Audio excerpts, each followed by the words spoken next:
오늘 예배 자리에 계신 여러분에게 끝까지 함께 하시는 그런 하나님의 은혜가 넘치시기를 주님의 이름으로 축복합니다. 지금 우리는 예수님의 오심을 고대하는 그런 대강절 기간을 지나고 있습니다. 마태복음 1장 23절에 보시면 보라 처녀가 잉태하여 아들을 낳을 것이요 그 이름은 임마누엘이라 하리라 하셨으니 이를 번역한즉 하나님이 우리와 함께 계시다 함이라, 그런 말씀이 있어요. 예수님이 탄생하심이고 우리에게 오신 그 의미는, 성탄의 의미는 하나님이 우리와 함께 하신다 하는 것입니다. 이것처럼 은혜롭고 신비로운 것이 없잖아요. 하나님은 천지를 창조하신 그 하나님이신데 그 하나님이, 천지를 창조하신 하나님이 나와 여러분의 삶 깊숙이 들어오셔서 함께 우리를 이렇게 우리의 삶을 이렇게 돌봐주시고 인도하시고 또 눈동자와 같이 지켜주신다 하는 그런 말씀인 것이죠. 하나님이 치유해 주실 것이고 또 하나님의 사랑으로, 하나님의 능력으로 그렇게 살 수 있는 그 길을 하나님께서 허락하셨습니다. 하나님과 일평생 함께하는 자는 이 복을 누리며 살 수 있는 거예요. 여러분, 하나님 우리 삶에서 끝까지 함께 동행하시는 그런 하나님이심을 믿습니다. 하나님과 동행하면 그 어떤 어려움도 이겨낼 수 있고, 하나님과 동행하면 그 어떤 장벽 앞에서도 우리가 당당하게 이렇게 설 수 있습니다.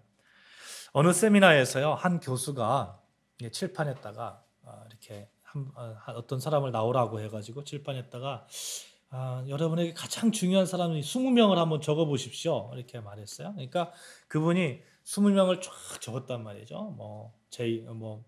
저희 아내 같으면 제 이름도 적었을 거고, 자녀의 이름도 적었을 거고, 부모님 이름도 적었을 거고, 쭉 적었을 거예요. 20명을 딱 적은 다음에 그 교수가 이렇게 얘기하는 거예요. 그 중에서 그래도 중요하지 않다고 생각하시는 분 한 분을 지워보십시오. 그러니까 고민하다가 한 분을 지웠겠죠. 계속해서 한 분씩 이렇게 지워나가는 겁니다. 계속해서. 마지막에 한 분이 남았어요. 마지막에. 어떤 분은 자녀가 이렇게 이름이 남은 분도 계시고, 또 어떤 분은 아버님이 이름이 남은 분도 계시고, 어떤 분은 남편 이렇게 이름이 남은 분도 계셨어요. 근데 마지막에 교수가 그 이름까지도 지워보십시오. 그러니까 모두 다 펑펑 우는 거예요. 모두 다. 영원한 것은 없는 거죠. 영원한 것은 누구나 반드시 내 곁을 떠나갑니다. 내 곁을 떠나가요. 근데 우리 하나님은 달라요. 하나님은 어제나 오늘이나 내일이나 역시 임마누엘 하나님으로, 영원토록 동일하신 그 하나님으로 내 곁에 이렇게 함께 하십니다. 이 임마누엘 하나님을 꼭 붙드셔야 돼요. 계속해서 생각하고 계속해서 찾아야 됩니다. 지난주에 우리가 매력적인 그리스도인이 되자 하는 그런 말씀의 제목을 가지고 정말 예수를 깊이 생각하며 살자 하는 그런 말씀으로 서로 은혜를 나누었어요. 예수를 깊이 생각하는 것, 일회성으로 끝나는 것이 아니잖아요.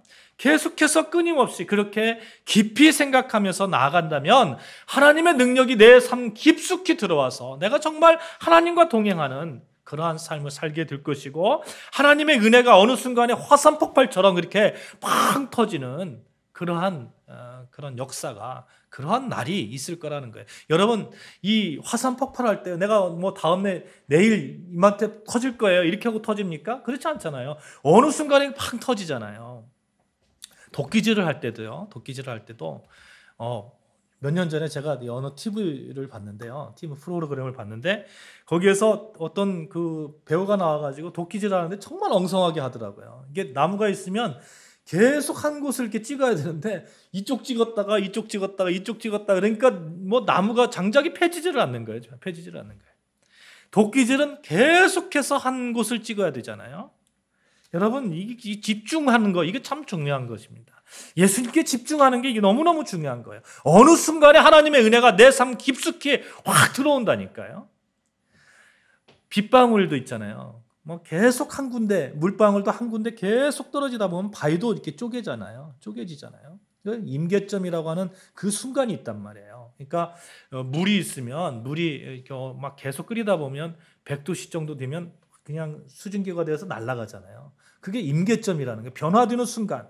이게 우리 삶도 변화되는 순간이 있어요. 변화되는 순간. 그 변화되는 순간까지 정말 견디기가 어렵고 힘듭니다.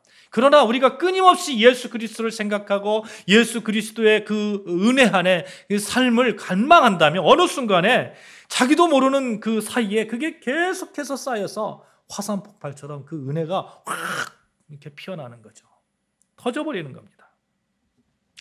그래서 그런 상황을 저는 믿음의 티핑 포인트다 이렇게 말씀드릴 수 있을 것 같아요. 티핑 포인트라는 말을 말콥 글래드웰이라는 분이 처음 썼잖아요. 그러니까 이분이 어느 순간에 확 바뀌는 변화되는 그 지점을 이게 티핑 포인트라고 했는데 우리 삶도 마찬가지. 우리 삶도 어느 순간에 이렇게 변화되는 그 순간이 있어요. 그 순간까지 계속해서 그 순간 이후에도 마찬가지겠습니다만 계속해서 주님을 생각하고 주님과 함께 하려고 하고 말씀을 생각하고 그렇게 끈질기게 주님만 바라본다면 반드시 그런 날이 있을 거라고 저는 확신합니다. 그래서 그런 장애물도 넘을 수 있을 것이고요. 또 삶의 그런 어떤 꽃과 같은 그런 찬란한 그런 그 피어남도 있을 것이고요.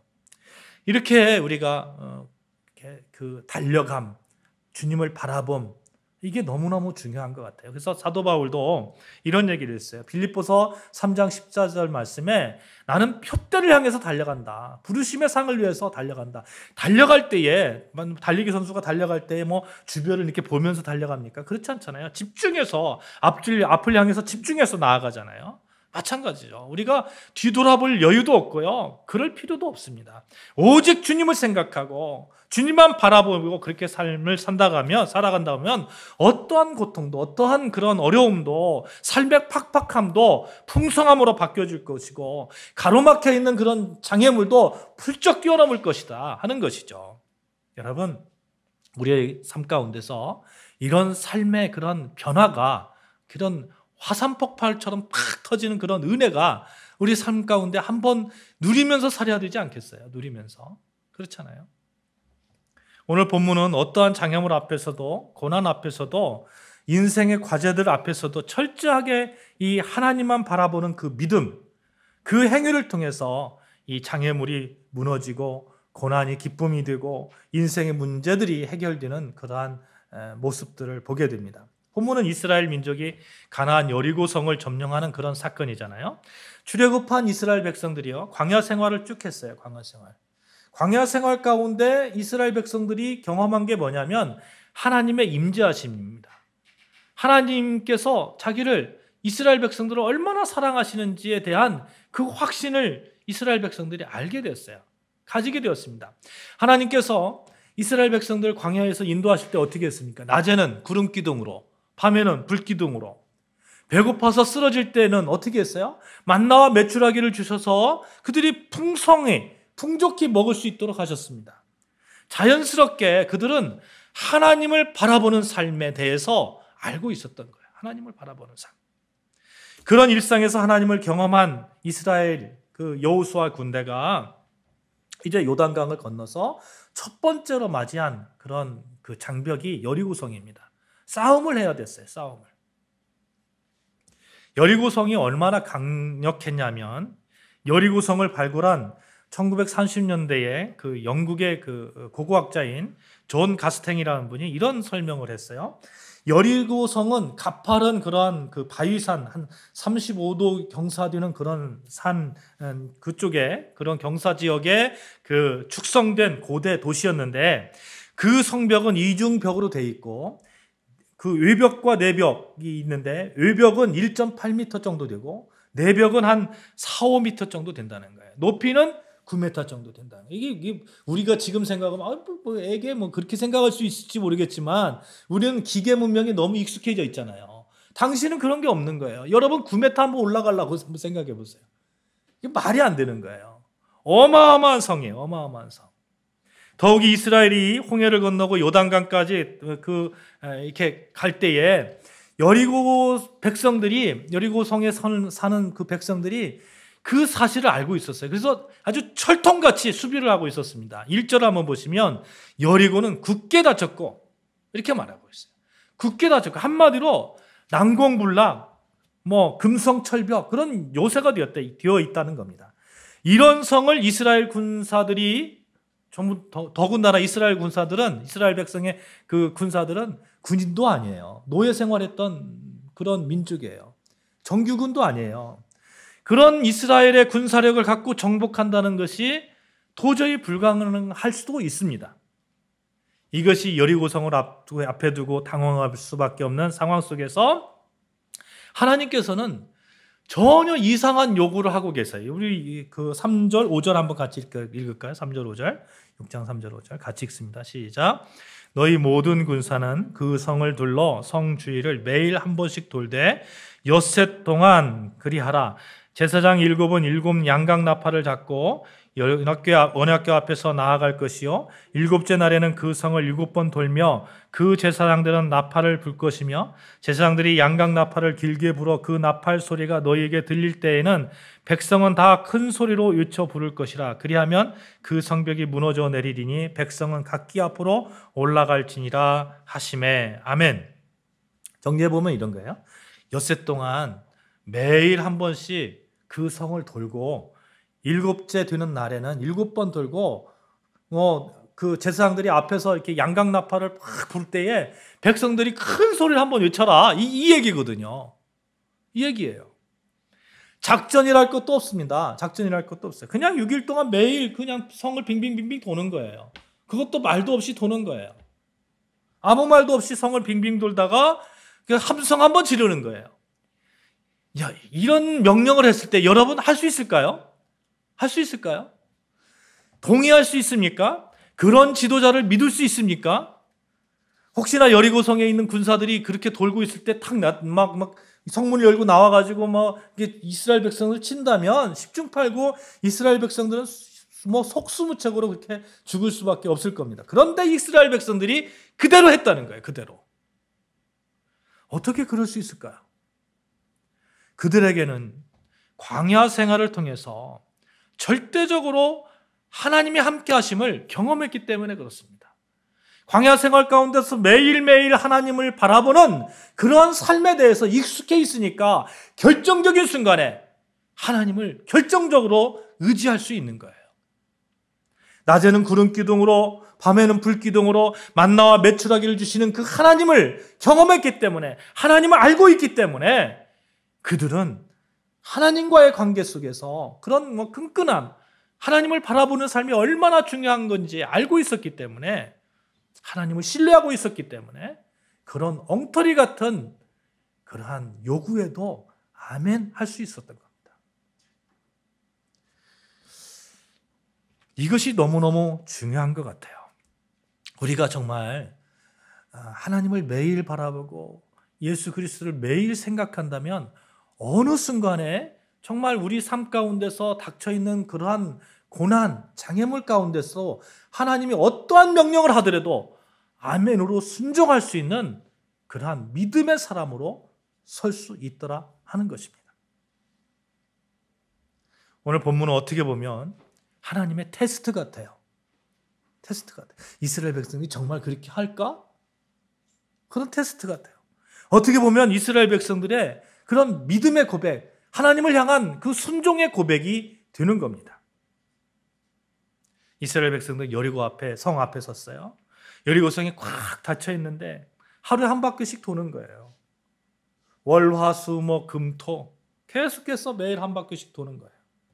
이스라엘 백성들이 한 바퀴씩 돌면서 무슨 생각을 했을까요? 그냥 뜬금없이 그냥 돌기만 했을까요? 돌면서 하나님이 왜 이 말씀 하셨지? 매일 같은 시간에 침묵하면서 여리고성을 돌면서 하나님이 어떤 분이신가? 하나님은 나에게 무엇을 원하시는가? 하나님은 이 장벽 앞에서 우리 이스라엘 백성들에게 원하시는 것이 무엇인가? 생각하지 않았을까요? 분명히 그렇게 생각했을 겁니다. 그 시간이 이스라엘 백성들에게는 은혜의 시간이었을 거예요. 자, 여러분, 우리의 신앙 고백, 하나님만 바라보는 그 신앙 고백, 그 신앙 고백을 하기 위해서 우리 삶 가운데서 매일같이 여리고성을 이렇게 빙빙 도는 그러한 순종의 시간이 필요하다는 거예요. 매일 주님을 바라보는 그 시간이 필요하다는 거예요. 매일같이 하나님께서 말씀하신 대로 순종하는 시간, 매일같이 하나님을 바라보며 하나님께 무릎 꿇는 시간.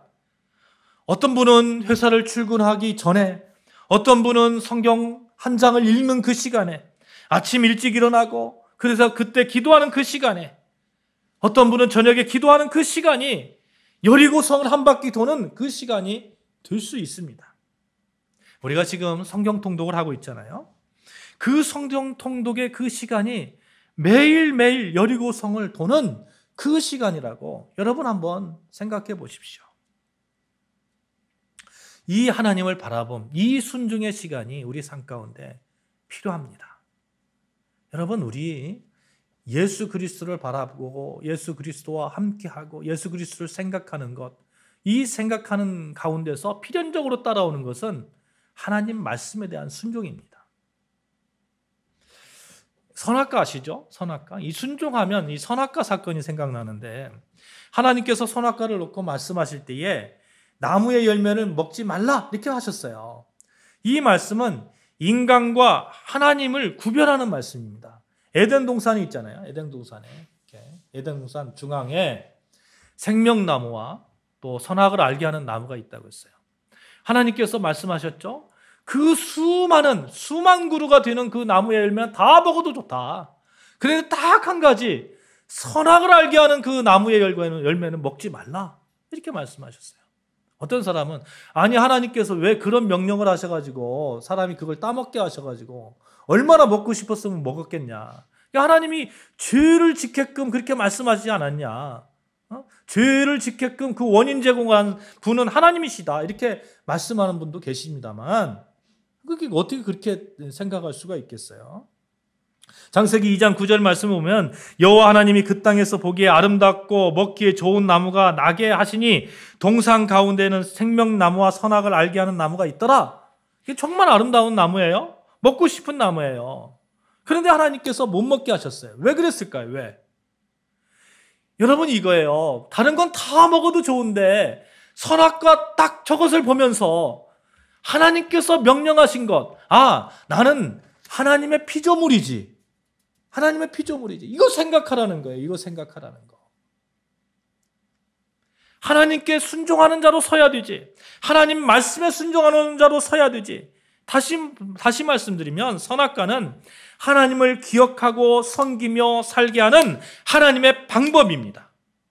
아담과 하와로 하여금 피조물로서 하나님과의 그 관계 속에서 정말 그 관계가 잘 맺어져서 나아갈 수 있는 하나님의 은혜였던 거예요. 선악과의 나무의 열매는 하나님의 말씀대로 먹지 않았을 때는 정말 선한 것이에요. 정말 선하고 하나님의 은혜예요. 그런데 먹었을 때는 악한 것이죠. 여러분,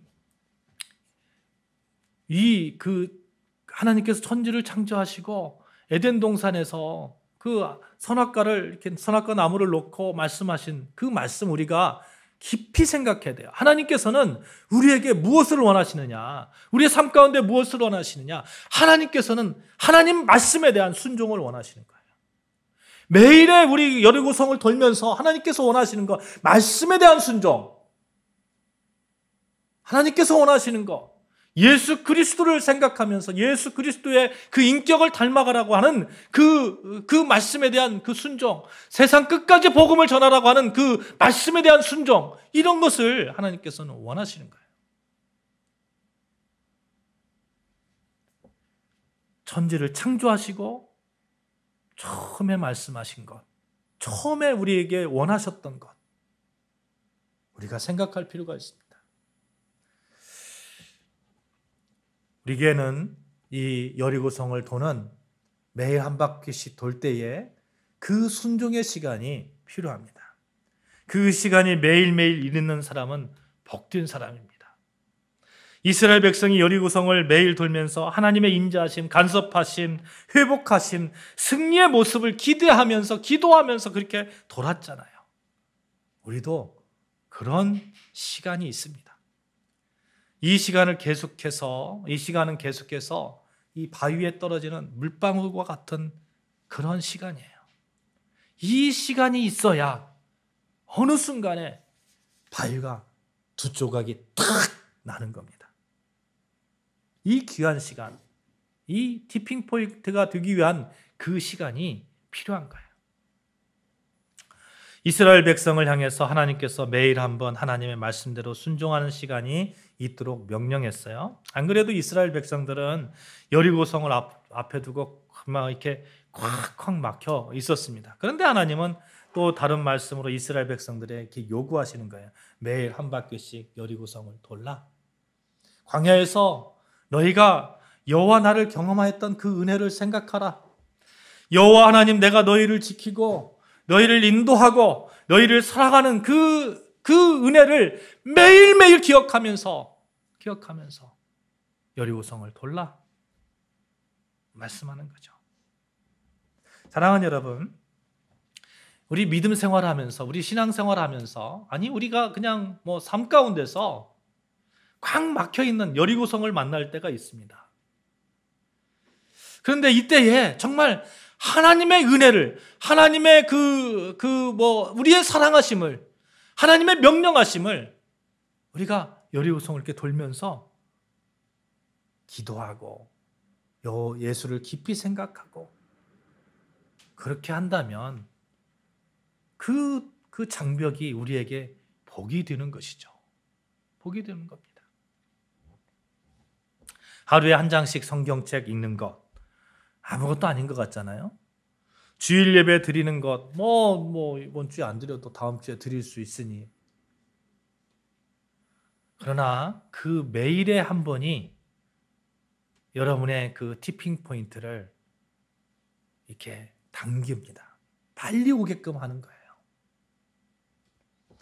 우리가 매일 말씀을 보는 것, 우리가 성경 통독을 하면서 우리가 하나님 말씀 앞에서 이렇게 같이 이렇게 하나님 말씀으로 살려고 노력하는 것 너무너무 중요하다 하는 겁니다.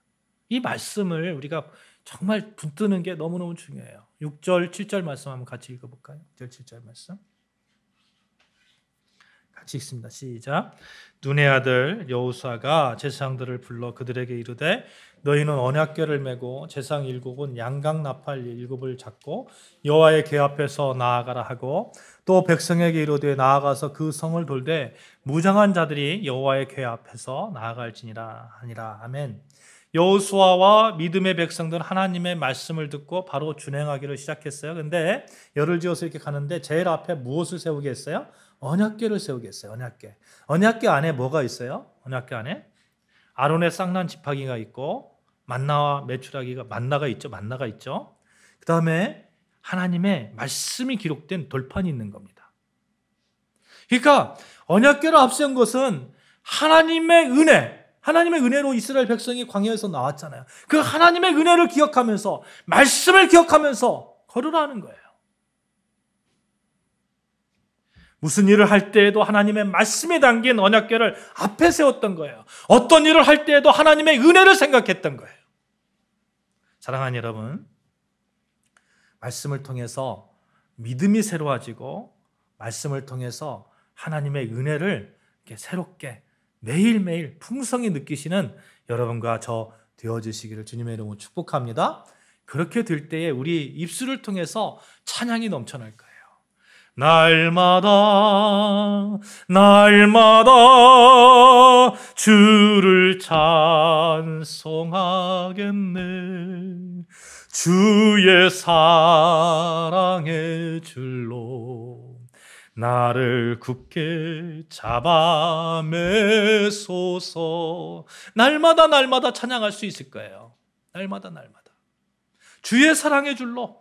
사랑의 줄이 표현이 뭐예요? 성경 말씀이잖아요. 말씀의 줄로 나를 잡아 매소서. 에베소서 6장 7절 말씀에 보면 구원의 투구와 성령의 것 하나님의 말씀을 가져라 이렇게 말씀합니다. 우리가 영적 전쟁을 할 것인데 성령의 검을 가져라는 거예요. 성령의 검. 어떤 성령의 검이 뭐냐? 하나님의 말씀이라는 거예요.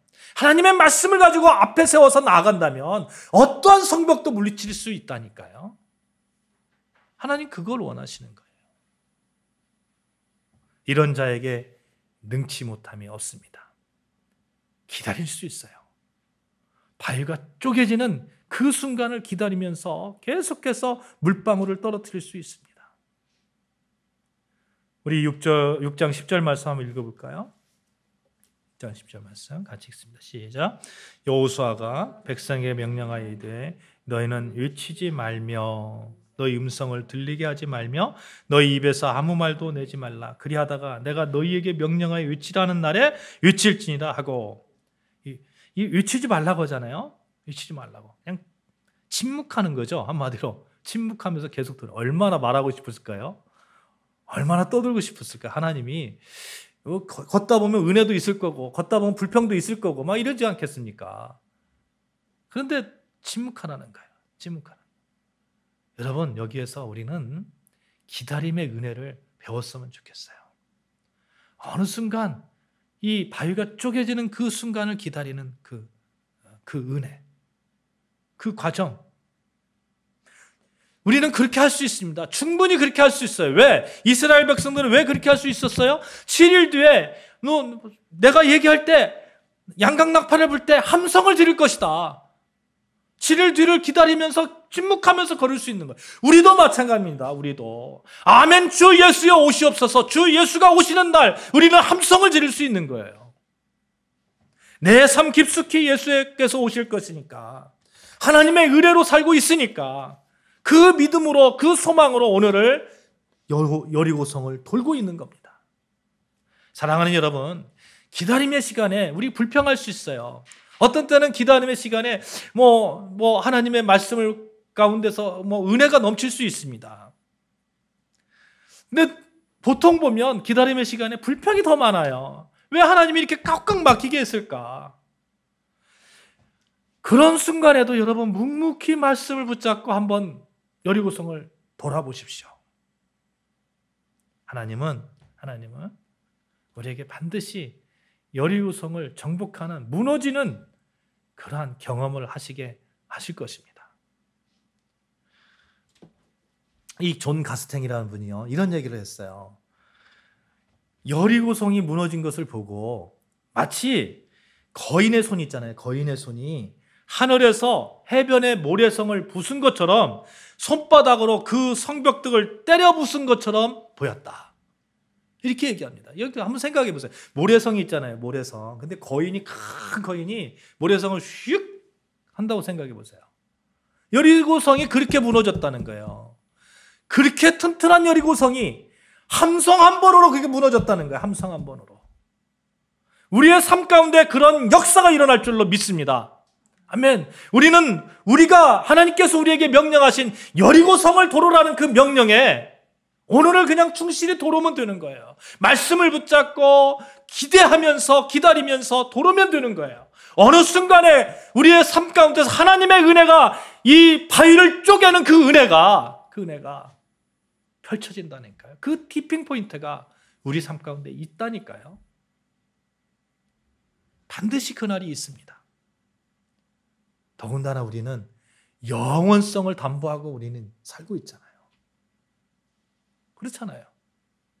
사랑하는 여러분, 매일매일 삶 가운데서 정말 여리고성을 만날 때도 있을 거고, 꽉 막힌 그런 상황도 있을 거고, 칠흑 같은 어둠에 있을 때도 있을 겁니다. 그때에 여러분, 하나님께서 명령하신 여리고성을 도로라, 그 명령에 여러분 한번 순종해 보시면서 그렇게 하나님을 깊이 예수를 깊이 그렇게 바라보면서 그렇게 한번 나아가 봅시다.